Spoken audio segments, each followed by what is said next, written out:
This is Adam Watson. Robert Diaz. You're listening to the Darkslinger Mafia podcast.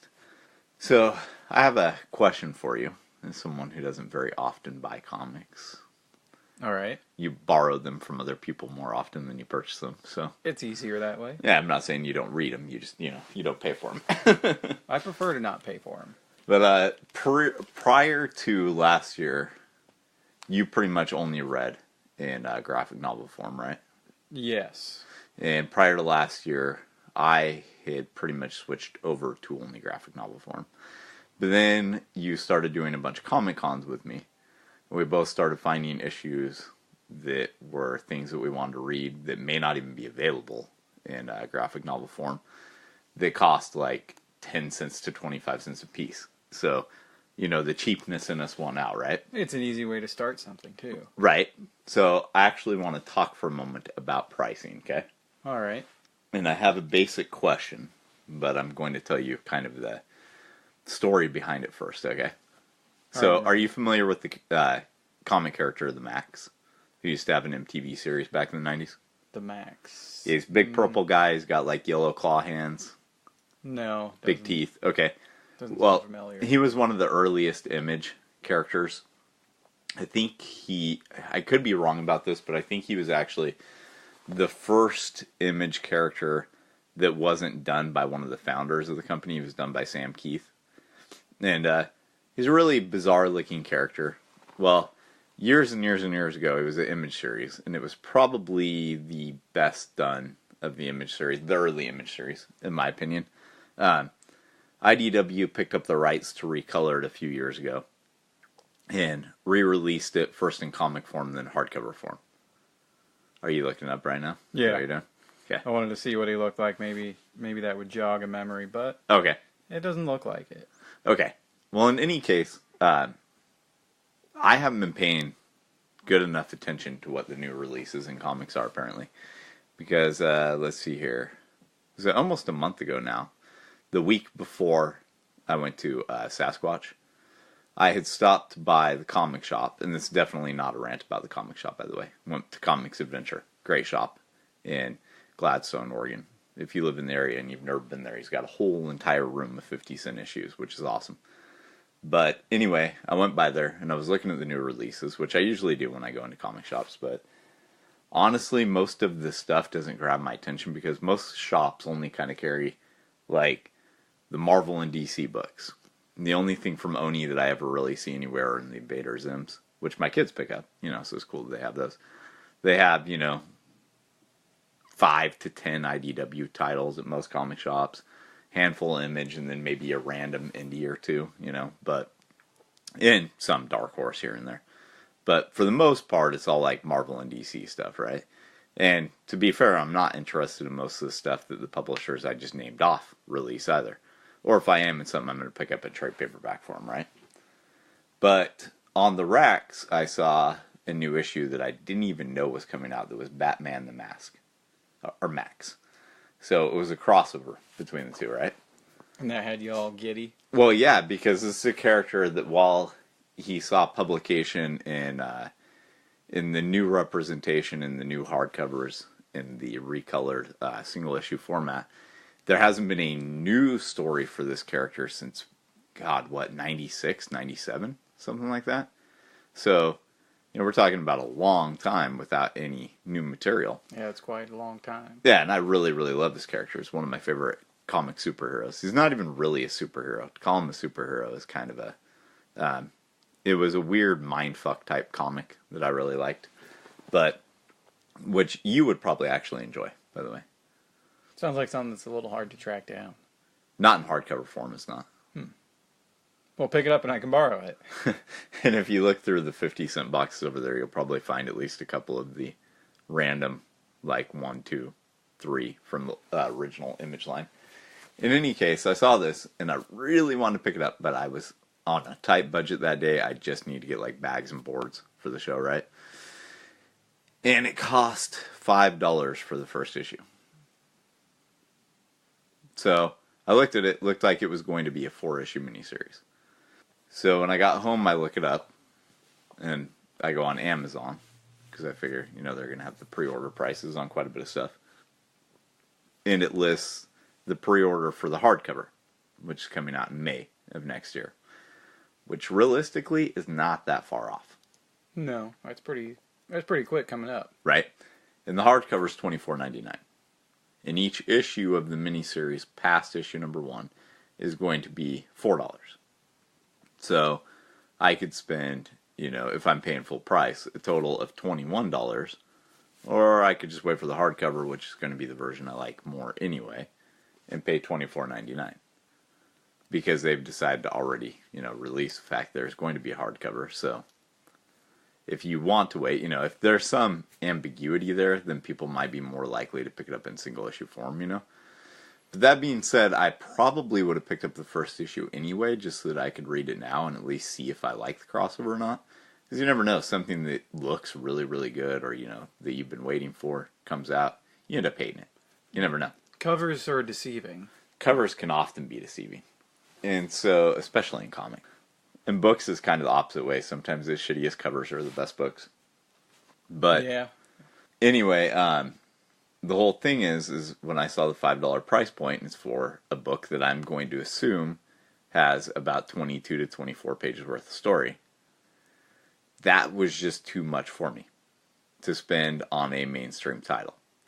If I go to a Comic-Con and somebody's selling their 22 to 24 page color book that they produce themselves and all that, I may spend $5 on it if it looks good enough. Because there is kind of like a trade-off of these guys didn't have that much money to produce it. They need to get that extra dollar, even though I try my best to keep my books at like that $3.99 and below price. But all the same, Marvel is releasing books these days. The first issues, yes, they're not your standard 30-page issues or 32-page issues, but where the cover prices are like $7.99 or even $9.99 on some of them. How big are the issues? That's a good question. Let's look that up really quick, because I know that the most recent Uncanny X-Men series, because, they need to re-release their titles every 10 months or whatever. Marvel does something ridiculous like that. Was one of these books that I believe had a $7.99 cover price on it. Right off the bat, I don't care for that price. For a single issue, I don't want to pay that much. Mm-hmm. It's not going to get my money, but like you say, if you go somewhere where it's someone doing it themselves, yeah, that's a lot easier to give out your money to a little person than it is to give out your money to some huge corporation. Yeah, it kind of feels like there should be a little bit more structure with the bigger companies. I mean, you got like Marvel is backed by Disney, and Warner Brothers backs DC. I understand it a little bit more with like Image or Dark Horse if they had higher prices than Marvel or DC. But with the companies that big, you think that there'd be a little bit more. I don't know. No, like. I don't. I could see that more with someone Okay, that's so a little it's 80 smaller. pages for the new issue, or for new Uncanny X-Men number 1. You could understand consistent pricing with someone who's smaller more than someone who's bigger.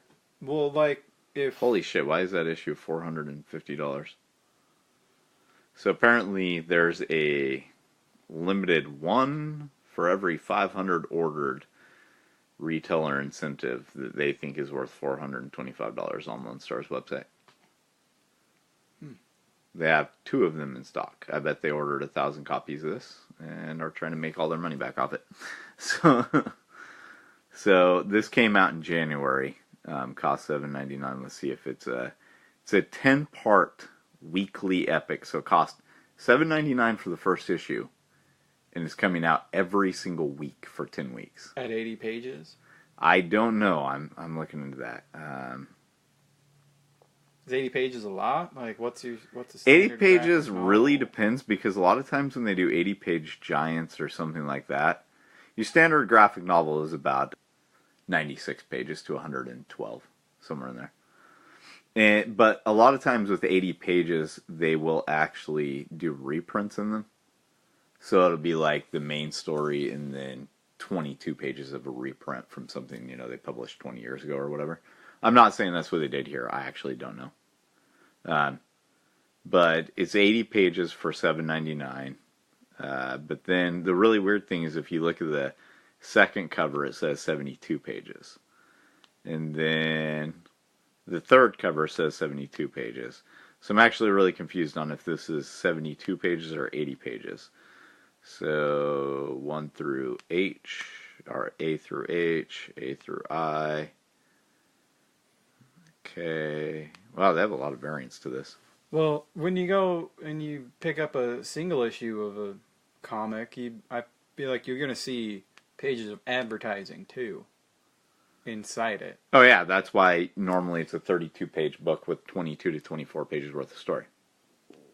Yeah, and I don't really see that as much. Holy shit, they did a lot of variants for this. In the... Such a ridiculous in amount. the trade. Correct. Trades standardly do not have any advertisement.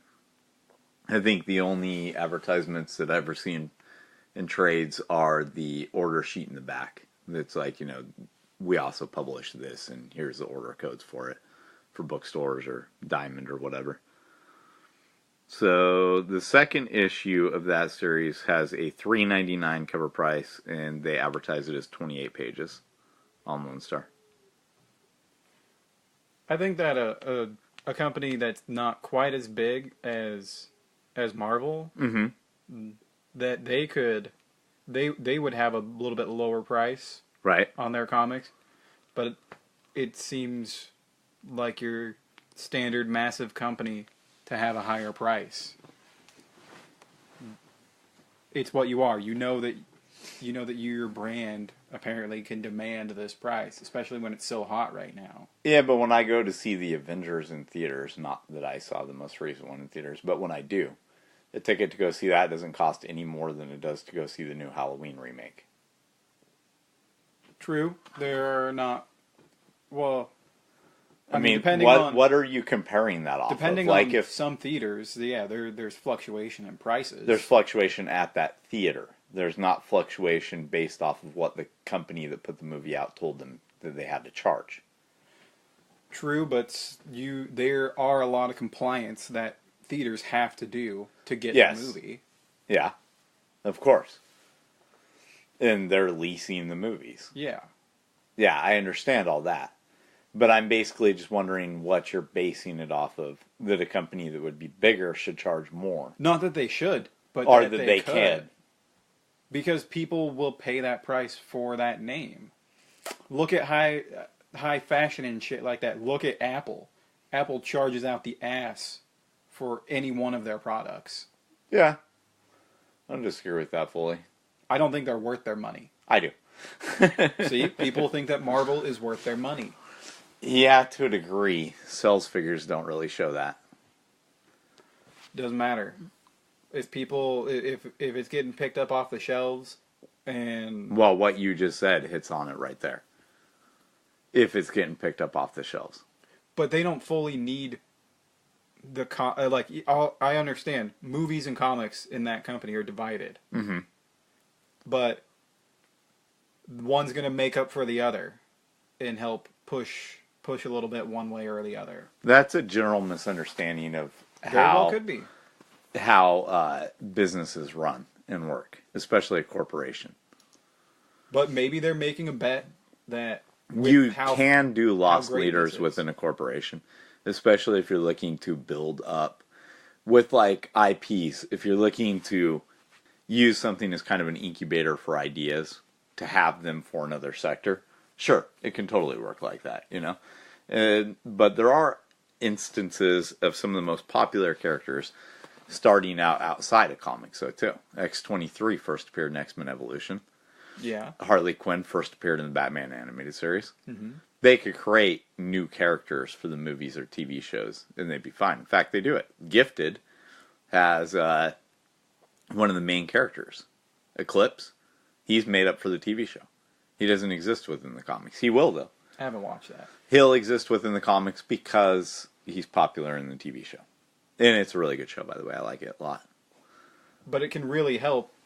Doesn't matter if they're two different divisions. That everyone's going to see these movies, and then they're thinking, oh, this is a comic, too. I can go pick that up. Oh, people are interested in this comic? Let's hike up the price. I This understand the jackass is gonna pay concept it. of what you're saying. I just don't know that in practicality it works. So basically, though, I'm not looking to argue on whether or not they should fix their prices. At the end of the day, I could give a fuck how much they pay or how much they charge, because if I'm going to buy something of theirs, it's probably not going to be one of the really current things. And like on the Max Batman thing, I already decided I'm just going to wait for the hardcover. Knowing there's a hardcover coming out is what I'm going to get, What the root of the question I wanted to ask was, what is too much for you to pay For a single issue. for a single issue, knowing it has ads, 32 pages, and just guesstimating that it has somewhere between 22 to 24 pages worth of content, not including the cover. Brand new? Like Yeah, if I brand walk in and I new, walk- brand new. Like if you buy it directly off the racks. If it's something I'm pretty interested in, Yeah. $4. If it was something that I really knew that I wanted, Mm-hmm. I'd pay $5, but I wouldn't like it that much. Okay. But $4 is going to be as much as I really want to pay for anything. Okay. I'll easily walk away from things because you'll find it later. Oh yes. But let's take that out of the equation. Let's pretend that we don't go to 400 billion Comic Cons a year. That you don't have 400 billion comics. Yeah, sitting that behind too. you. Then, still, for something that small, $4 has to be a cutoff limit. And see, basically what I'm wondering is, at what price point does it make it easier for you to have buyer's remorse? The more you pay. Like exactly. But if something is mediocre and you've paid, basically like Alterna. I like a lot of the things they're doing. I've given you a few of their comics. They're the newsprint issues that are like $1.50 a piece. It's really hard to have buyer's remorse at that price point, right? How much did you say? $1.50. Oh yeah, that's perfect. Yeah, like if I go to Extinction of the World, they carry all the alternate titles, and I pick up 4 or 5 of their books, and they cost me like, $7.50 for 5 of them, right? Am I doing the math there right? Sure. Okay. In any case, if I'm spending, like barely anything and getting that much, even if I don't like one of them, it's not that big a deal, right? Yeah, the more you get for your money, the easier it is to not feel bad about what you buy. Yeah, as a publisher, I'm trying to kind of figure out what makes sense pricing-wise, Where am I starting to give someone a bad experience just because no matter how great the content is inside, they paid more than they wanted to for this form of entertainment? Like me with video games, I would not spend over $20 on any video game. It's not going to happen. Yeah, I don't like doing that either. And if I'm buying a DVD, I don't like buying them unless they're like $7 or cheaper. And it's very rare that I buy them for even that because, being a reseller, video games and movies, I have access to lots of those too. But slightly off topic, video games are a little bit... they're a little bit like comics in the way of... I think their version of variants are downloadable content things. Yes. Because you can go and you can pay full price for a game. And then there's this other version of the game that you can't get unless you pay another full price version. Yeah, like the gold version or all that bullshit. I think that's ridiculous. But it's even more so because the video game market has set itself up to follow the trends of the comic industry. Like I saw that coming the moment that they first. I was at like GameStop, I think, and I saw. What was it, like Halo 2 or something like that, advertising, that it was going to have a steelbook version. A steelbook version was going to be a collector's edition that came with this, and if you pre-ordered it, you got this as well, right? And I was like, oh, the pre-order part's really, really smart. And steelbook, that's cool. I mean, like, if you really like things that look nice on your shelf, steelbook, that's a lot classier than just a plastic case. But the whole element that they were doing all this just to sell what is the same item for a higher price point It's a nice dog there in the background. But, they're doing this just to move the same item, at this higher price point. And, we all know that the 90s were full of inflation due to variants, and they are today, too. And Image has even started doing variants on their trades. But even in the video game world, outside of all the bullshit that they make you pay if you want to play the full game, because it seems like these days they only release about 70% of their game if that, depending on which one you buy. But whatever you want to call it, that initial release, their price point is $60. Right.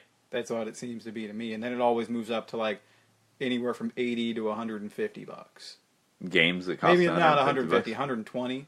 What game costs $120? Oh, if you want like the special edition of all this shit, you can be paying $120 for games. See, it's a severe rarity that I wouldn't just wait the 4 months to have the price point go boop on a video game, because like they do go up in the long term. Look at retro gaming, like a lot of those games are worth far more than they were when they first came out, but on stuff for like the Xbox One or the PlayStation 4 or even the Nintendo Switch, which those games retain their value better than the PlayStation and the Xbox do. But if you look at any of those, they're going to drop by at least $20 to $30 within, Yeah, and about 4 to 6 months worth of release. I think even in the comic world, it's a smart thing to wait because of the price drop like that. But also, you can go and pick it up used. Because I was looking at games the other night to see if I wanted to buy anything if they're a really good deal. Because Black Friday and all that. Right. But then I was like, $20. No, it's $30, and I was like, I'll look online and see what you can buy a physical used copy for. So I was like, GameStop, first one I can think of. Right. Half price to order a hard copy of something that I could then again sell for $15 to someone. Yeah, you could probably resell it for exactly what you paid for. Which is kind of pretty ridiculous close. that, if you want to, you can't make your money back in the game world because if you want to sell your games that are digital, you have to sell your account too. But back to your thing about buyer's remorse, for a 32-page book. Though, really quick before we go there, what you just brought up is really interesting, though, because I was sitting in listening to a panel at ECC a few years ago that Comixology was doing. And there was a guy who asked that very question. If he ever wanted to pass on his comics that he had legally purchased from them, how could he do it? Like if he had kids and he wanted to pass on the comics to them, something like this. I gotta say, I didn't care for the guy's response.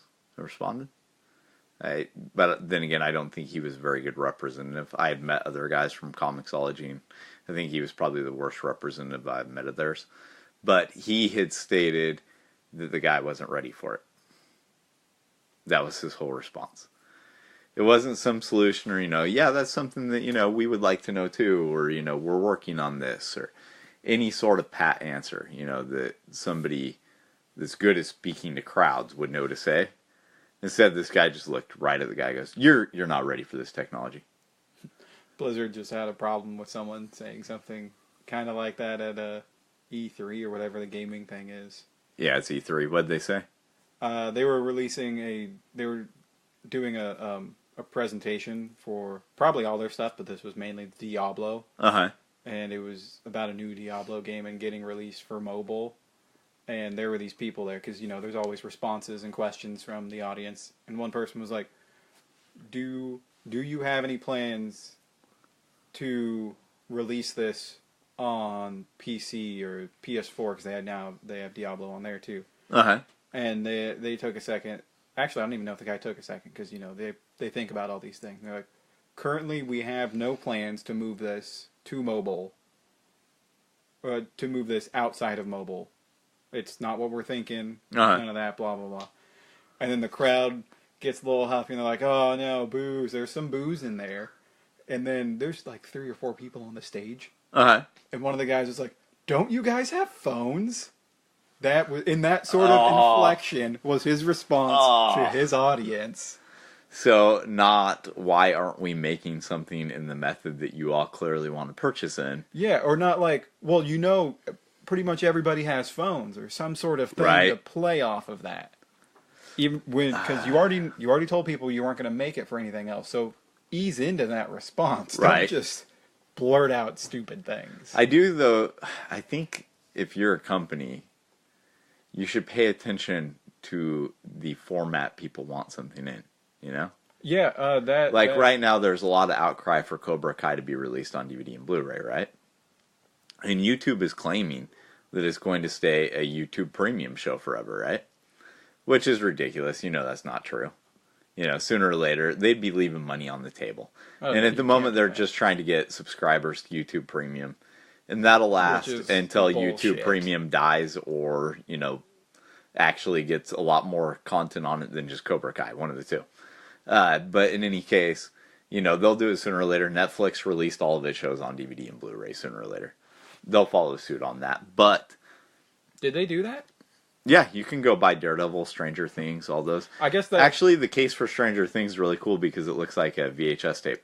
You know, I'd never even thought of going to look for that somewhere because you have Netflix. Because they're digital streaming and I have it. That's what they were made for. The thought had not occurred to me. If you wanted to put it onto TV, like if there was some sort of crossover like that, that would be like, oh, hey, that's cool. You know, I could see this, but then actually releasing it, nope, hadn't come to me. Yeah, they've been doing it for quite a while. It's smart. I had seen, God, what was it, like House of Cards, maybe? I had seen the first episode of that because somebody had it on DVD before I even knew it was a Netflix show. Like, before I had a Netflix account. I think it was a British show. Originally. Oh, okay. Well, this was the one that had Kevin Spacey in it. Yeah, they had I think the British did the show first, and then they made the American version on Netflix. So, like The Office, then? Yeah. Okay. So, but in any case, you know, like, I'm a firm believer in not giving people the content that they're demanding, you know? Like, if somebody sends me a message, and they're like, we don't want David to be the head guy in Ghost Assassin anymore. We, you know, all these people that I supposedly represent, want Melissa to be the star of the show. Well, too bad. It's my book, and David's the star of the show. And if they get on Twitter and they get 500 other people screaming about it, well, first off, I want to see their sales receipts that they actually purchased my book.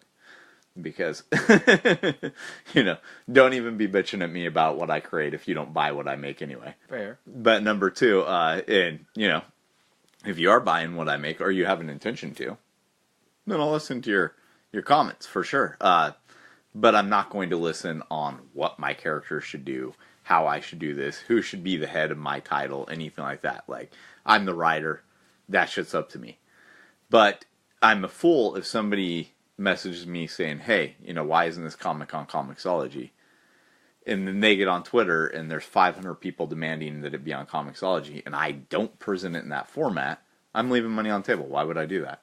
Yeah, that's smart. And kind of backstabbing a little bit, but I think it kind of goes with some of it. After I saw that thing about Blizzard, there was a lot of people that kind of had the same mindset to what one comment was on it. Uh-huh. And I don't remember it exactly, but it was something like, developers make the product at first. Right. And then they're the ones putting it out there, and people love it, and they're listening to people. Uh-huh. Then it gets big.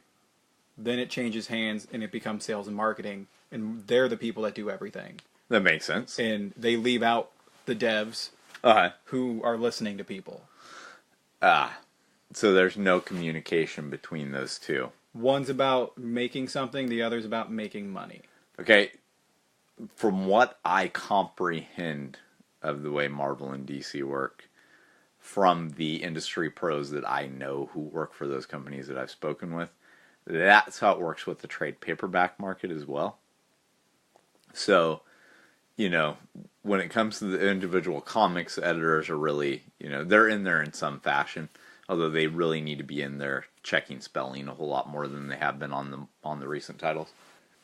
The creators are more involved with the single issues, and then it's up to the marketing department what gets a trade paperback, how many issues it's going to be, you know, what gets omnibus release, what gets this, what gets that, you know.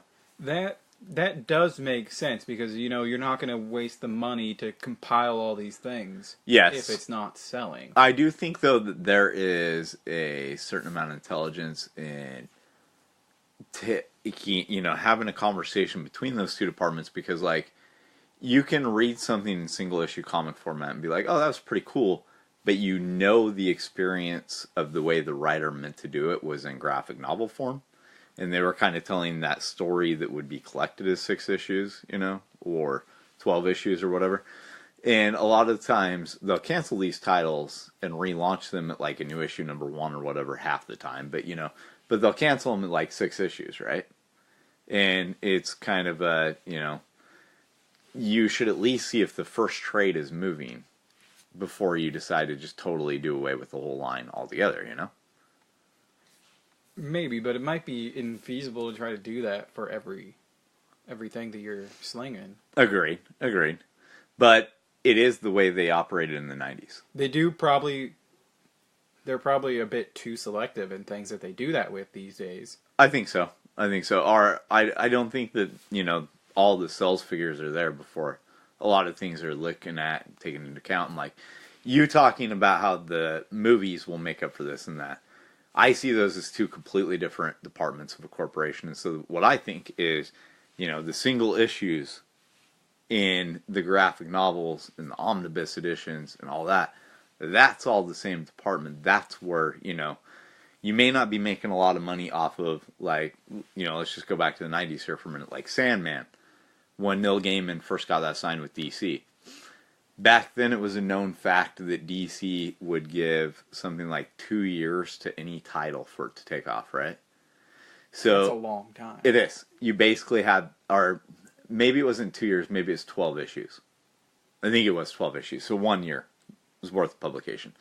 So the way he thought about it is if it only made it to issue number 12 and it didn't manage to find an audience, then hey, at least he had a full year's worth of steady writing work, right?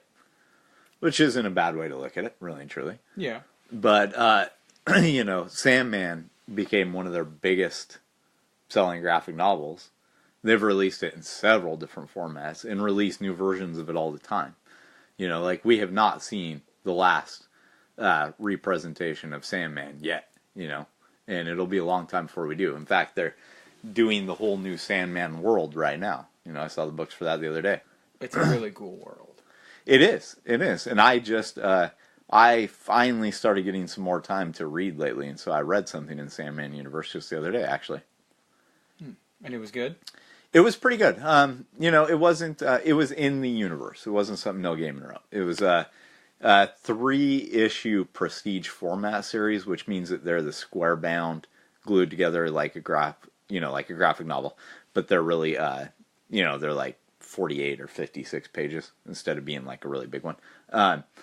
That was called Destiny at Death's Door. It's Destiny, who's Dream's brother in the Sandman universe. And it was like kind of one of his stories. I will say of all of the Endless, he's probably the most boring to me. Not to say that he's a boring character, but of the 7, if they're going to make one out of any of them, I was kind of like, he's kind of, but I bought the whole 3-issue miniseries of Frankenstein for 75 cents. So when I was looking for things to read, I was like, oh, perfect, I'll read this. And I thought it was really good. Had I spent even $2.99 an issue on them when they were new, $3.99, maybe even, I probably would have still, got just as much reading enjoyment out of them. There's something I would have picked up when they were new. That being said, would I ever read them again? It wasn't really one that you feel the need to read again. I think that a lot of the Sandman stuff is, so that did make it a little bit different than most of it. So it was kind of like, one read, and you're good on it sort of thing, So going back to the pricing of a single 32, yeah, $4 is really the max that I would want to pay. Okay. I don't think if it grabs my interest enough, and then if I spend $3 on it, I don't think, and it's not just something completely atrocious. I don't think I would have buyer's remorse after like $3. Okay. $4, maybe not. As long as it's not something still. If I can like pass it on, like, this wasn't really for me, here, you can read this. Right. Like maybe I'll give it to you, or maybe you can just like sell it to someone for half price or something like that. Yeah. Okay.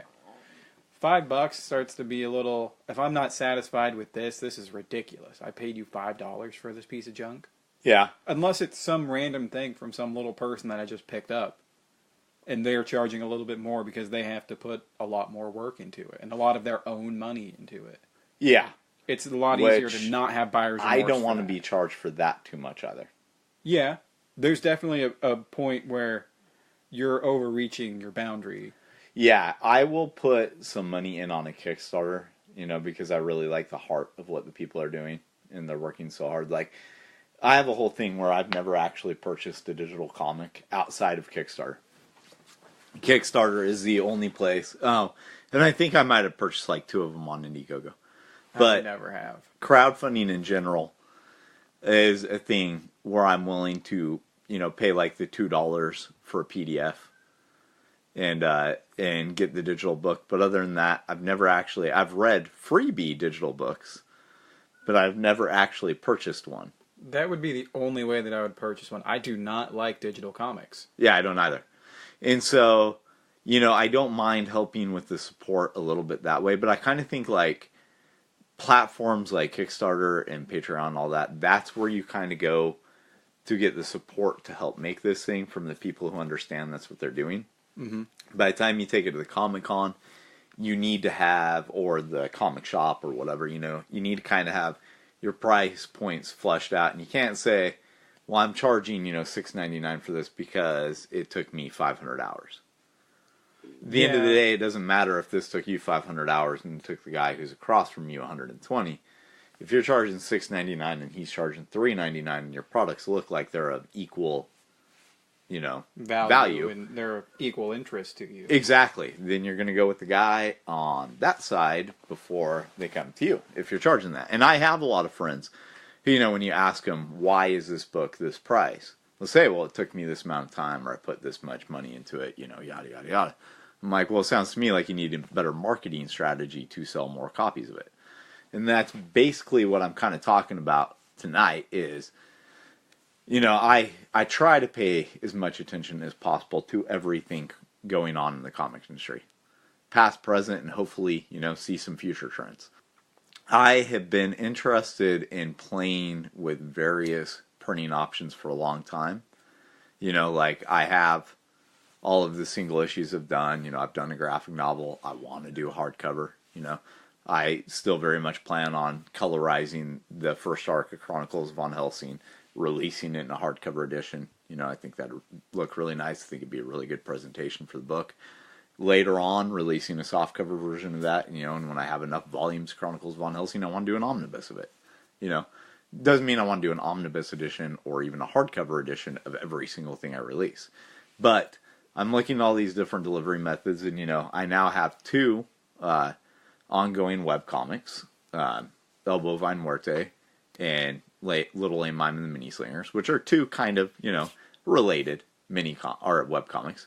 But the Mini Slingers isn't quite fully, going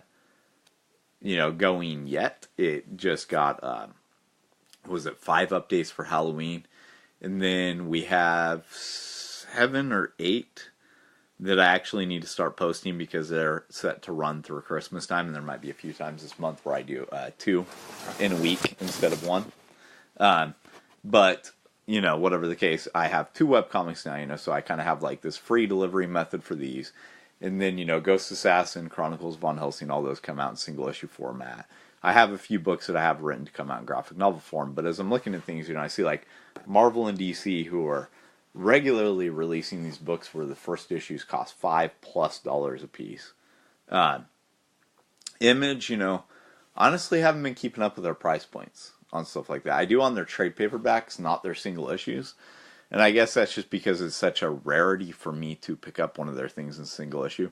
Because I know Image is so good about releasing everything in trade paperback that they themselves have kind of trained me to wait for that, I just generally prefer it. I'd like to get it all I prefer it too.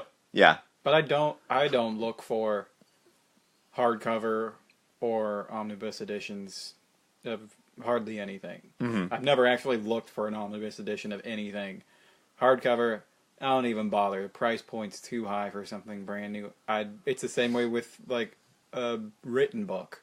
I'm not going to buy hardcover. You're charging me way more. I can go get a paperback for half the price, at least. Yeah, I get what you're saying. But the whole thing is, you got these guys on this end. And then on the other end, you have like Alterna, who's trying to get all this newsstand distribution, who's trying to do all this, which are all things that I'm interested in, who's selling their books at an average price of like $1.50 a piece.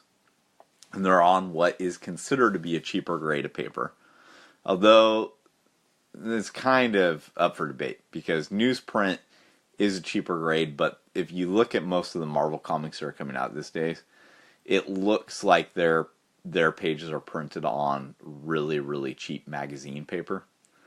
So there are ways that it's worse than newsprint, because newsprint doesn't ding up when you're reading it. Not easily, at least. And this stuff that like Marvel's putting their books out on these days does. Newsprint has that classic sort of feel to it, too. It does. It does. There is the whole classic comic feel. And so, the basic thought is, though, I know a lot of people, say, oh, today's digital coloring doesn't look good on newsprint. But I've seen some of the stuff Alterna's releasing that's digitally colored, and it looks perfectly fine, But basically what I'm kind of trying to deduce is, how should I be taking a look at this going forward? Because I want to be in more places.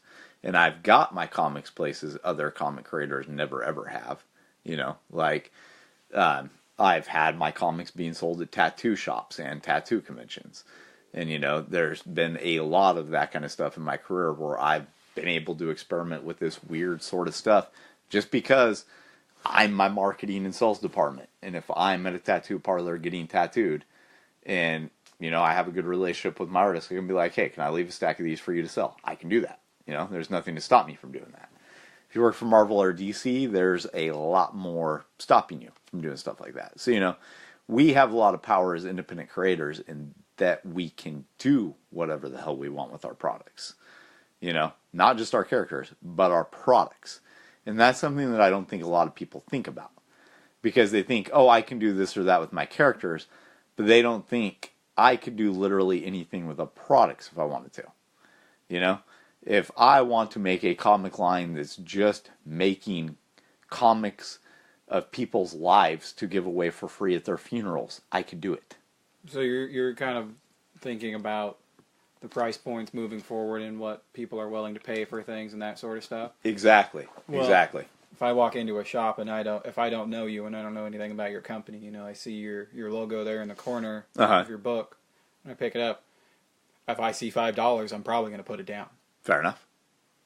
I'd do that with anyone that at least these other companies that have them that are like massive in have that brand recognition. They have the brand recognition. Yes. People take a second look. But the other thing I'm worried about is, and I don't know that this should be an inherent fear because, like McDonald's has its dollar menu, Dollar Trees exist all over the world. But is there a price point in which you view things as so cheap that you figure the quality's not there? I think that there is that fine line. If something's brand new and someone's trying to sling it, if it's not like a sale, you might think, oh, what's wrong with this? It must not be selling. It must not be very good. Okay. And what is that price point in your head?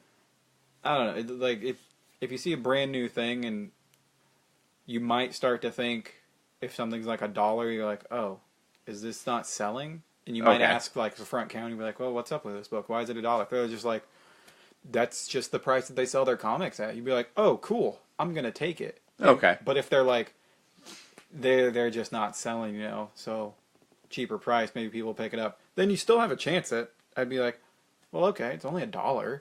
Right. I kind of like the $1.99.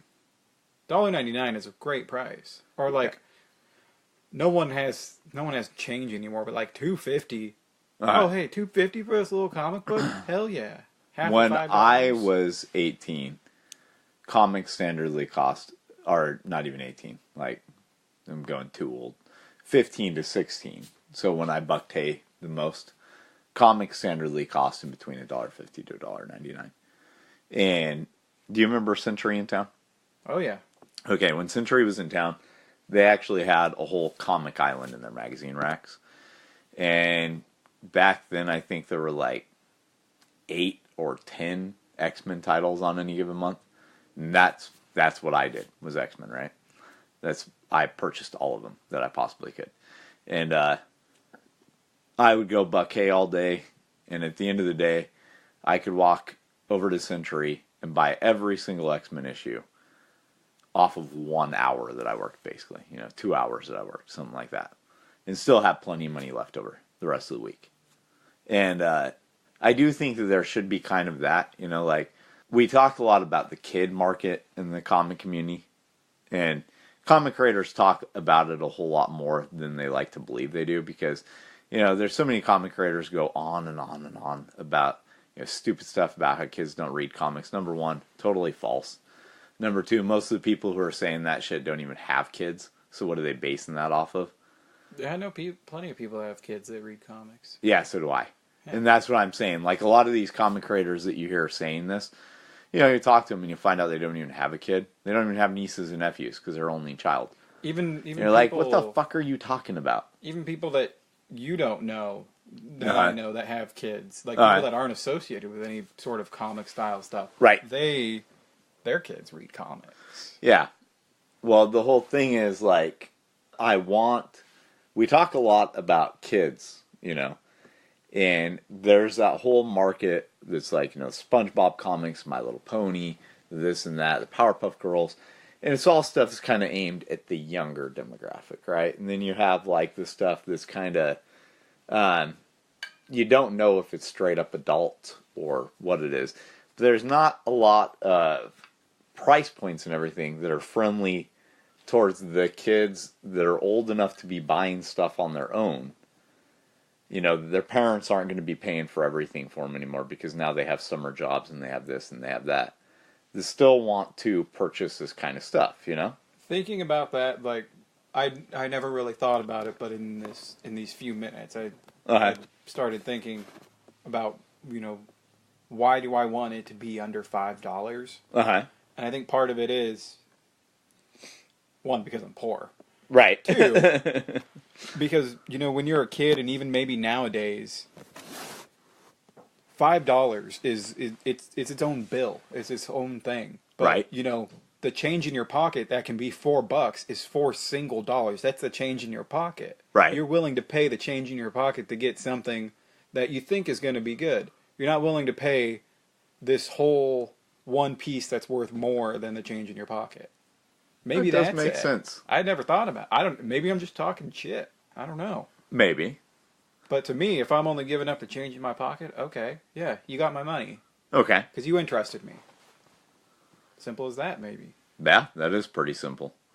That is really simple, actually. And, yeah, we're going to be taking a look at this more in the weeks to come. I'm actually planning on going by the comic shop this week because I ordered a bunch of stuff on Black Friday for my kids. So they'll have it at Things of the World. And hopefully in the next week. You know what you do? And when they save do, it till Christmas. No, it is stuff that's for Christmas. Oh, okay. It's Christmas presents for them. That's smart. I didn't think to look for comics. Things from the World kept sending me email after email about all these Black Friday sales they were having. Dang. And, yeah, there were prices up to 70% off on stuff. And so I found each one of them some pretty good stuff. I can't say what it is on the podcast because sometimes my kids surprise me and listen to our podcast. So, well, hopefully they listen to this, so now they know. And I'll try to ban them from listening to this one. No, you make them listen, so then they know that it's there. You make them want it. But in any case, I'm going to be taking a look at some of the prices there, and maybe we can even get some retailers interviewed on what they view as good price points, because they're going to have a better idea of what's moving and what people are putting back. They have certain prices than anything else, Definitely, they would know, but I mean, hopefully, they'll, because they suggest things to people, and I would think that they're not suggesting things that are too expensive, right? Unless they're like, oh man, but you gotta have this, and when I would trust someone in a small comic shop, yeah, to point, especially since I know all of them in this area. Yeah, and they're all around here. They've always seemed to be really good people. That yeah. if they're telling you it costs a little bit more, they're being upfront about that, and Right. it's worth it, is what they're telling you. Mm-hmm. So, anyway, that's it for this week. But next week we're going to be talking a bit more about Little A Mime and the Mini Slingers and the big plans for Lay Mime in general in 2019. Huge plans. Huge plans that hopefully I can pull off even half of them. So, this is Adam Watson. Robert Diaz. Thank you for listening.